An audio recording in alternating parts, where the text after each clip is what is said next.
নমস্কার। কালকে যে আমি ভিডিওটা দিয়েছিলাম সেই ভিডিওতে আমাকে অনেকেই জিজ্ঞেস করেছে আলপনার মা কেমন আছে এখন, আলপনার বর কেমন আছে এখন।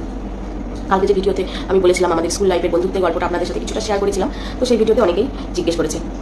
তো আলপনার মা এখন খুব খারাপ, আলপনার মায়ের অবস্থা এখন ভীষণ খারাপ। আলপনা ছিল আলপনার মায়ের একমাত্র মেয়ে। আলপনার বাবাকে আলপনার মা আলপনা দুজনেই খুব অল্প বয়সে হারিয়েছে। আলপনা খুবই অল্প বয়সে বাবাকে হারিয়েছে, কাকিমাও স্বামীকে খুব অল্প বয়সে হারিয়েছে।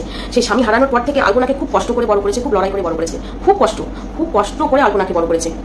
অনেক লড়াই করতে হয়েছে ওদের বাসস্থানের মানে জায়গাটুকুর জন্য অনেক লড়াই করতে হয়েছে, যে থাকবে কোথায় মা আমি, এইটুকুর জন্য লড়াই করতে হয়েছে অনেক। আর আলপনা ছিল কাকিমার একমাত্র শিবরাত্রির সন্তে। সেই আলপনা আজ নেই, সে আলপনা আজ মারা গেছে। তো সেই অবস্থায় আলপনার মায়ের কি অবস্থা হতে পারে?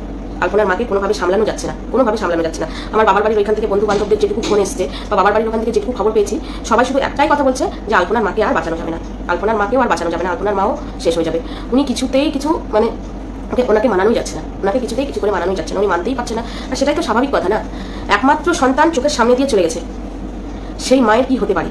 কত কষ্ট করে সেই মেয়েকে মানে বড় করেছে, খুব কষ্ট করে বড় করেছে বাবা চলে যাওয়ার পরে। আলপনার বাবাকে আমি অনেকবার দেখেছি, অনেক কয়েকবার। আমরা যখন স্কুল থেকে বাস স্ট্যান্ডের উপর দিয়ে আসতাম, বাস স্ট্যান্ডের উপর দিয়ে আলপনার বাবা ওই বাস স্ট্যান্ডের উপরে প্রায় অনেক দোকানে বসে থাকতো, আলপনা আমাকে দেখাতো, দেখ আসবি ওই যে আমার বাবা। এইভাবে আলপনার বাবাকে আমি অনেকবার দেখেছি। সেই বাবাও চলে গেছে ওখানে।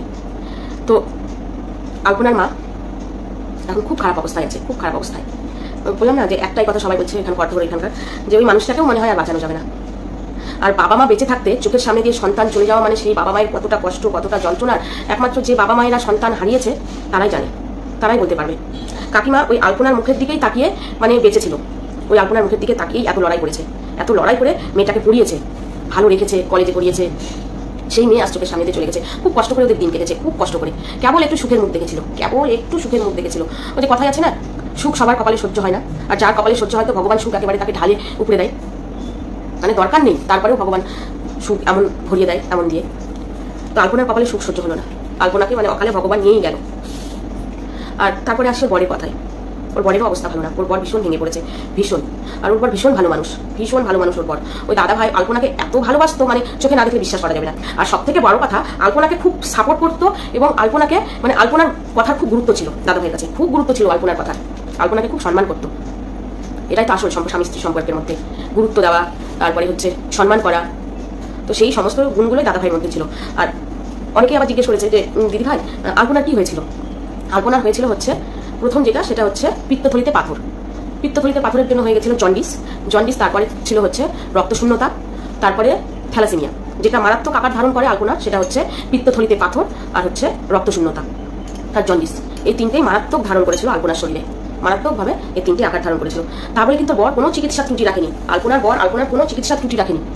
যেখানে নিয়ে গেলে আলপনা ভালো হবে, সুস্থ থাকবে, সমস্তটা করেছে, সমস্ত। ওর মা আর বর, সাথে আত্মীয় স্বজনরা তো অবশ্যই ছিল, কিন্তু আলপনাকে যেখানে নিয়ে গিয়ে চিকিৎসা করতে হবে, যেখানে হসপিটালে ভর্তি করতে হবে, গঙ্গারামপুর হসপিটালে নার্সিংহোমে ভর্তি ছিল আলপনা, সেখানেও আলপনার মা বর অবশ্যই আত্মীয় স্বজনদের সাথে ছিল। সব জায়গাতে আলপনার মা বর কোনো ত্রুটি রাখেনি আলপনার বর, সমস্ত রকম চিকিৎসা করেছে, কিন্তু তা ওই আলপনাকে ধরে রাখতে পারলো না। তো এই কথাই আছে না যে হচ্ছে আয়ু যে কয়দিন নিয়ে এসছে সেই কয়দিন তো পৃথিবীর ভোগ করতেই হবে। তো এটা আমরা যারা মানে অন্য মানুষরা আছি তারা এটা গল্প করছি, বুঝছি, আমরা বন্ধু বান্ধবীরা ফোন করছি, এটা বলে নিজেকে সান্ত্বনা দিচ্ছি। কিন্তু কাকিমার জন্য কিন্তু এটা সান্ত্বনার কোনো কথা নয়। কাকিমা এই সান্ত্বনাটা নিতেই পারবে না যে তার মেয়ে এই কয়েকদিনের জন্য পৃথিবীতে এসেছিল। এটা কি সান্ত্বনা দেওয়া সম্ভব? না নেওয়া সম্ভব? মা বাবা বেঁচে থাকতে সন্তান চলে যাওয়া, সেই জায়গায় কাকিমার এই মুহূর্তে কেউ নেই। এখন আলপনার পর কাকিমার মানে একবারে নিজের ছেলের মতো আগেও হয়েছিল, এখনো হয়ে আছে। তো আলপনা ছাড়া কাকিমার কেউ ছিল না, নিজের বলতে কেউ ছিল না আলপনা ছাড়া। সেই কাকিমার আজকে কি অবস্থা হতে পারে, একটা মায়ের, একটা অসহায় হতভাগিনী মায়ের কি হতে পারে আলপনা ছাড়া?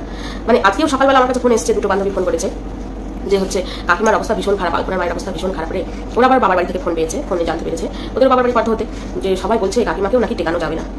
তো আমরা কয়েকজন বান্ধবী, যে কয়েকজন আমরা বান্ধবী ছিলাম, সেই কয়েকজন বান্ধবী আমরা আলপনাদের বাড়িতে যাবো, মানে 2-3 দিনের মধ্যে আমরা আলপনাদের বাড়িতে যাবো, সেই কয়েকজন বান্ধবী। তো ওখানে গিয়ে আমি কোনো রকম ভিডিও করবো না, করতেও পারবো না, আমি ওখানে গিয়ে কোনো রকম ভিডিও করবো না, শুধু যাবো আলপনা কাকিমার সাথে দেখা করবো, বান্ধবী কয়েকজন মিলে বরের সাথে দেখা করবো, চলে আসবো। কোনো রকম ওখানে আমি ভিডিও করবো না।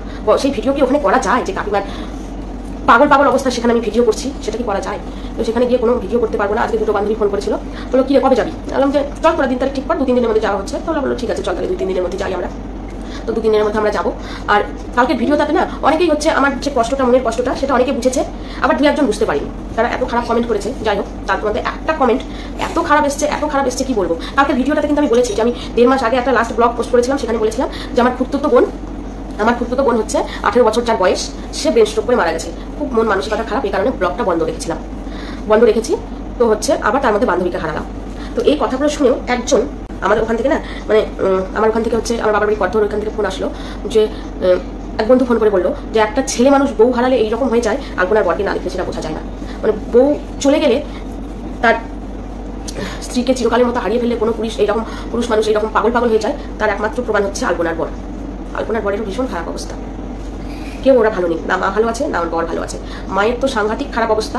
একটাই কথা এখন ওখানকার লোকজন বলছে, কর্ধল লোকজন, আমার বাবার বাড়ির এখানকার, তার মধ্যে বান্ধবী দুটো ফোন করে বললো যে কাকিমাকেও মনে হচ্ছে যেন আর বাঁচানো যাবে না এইরকম।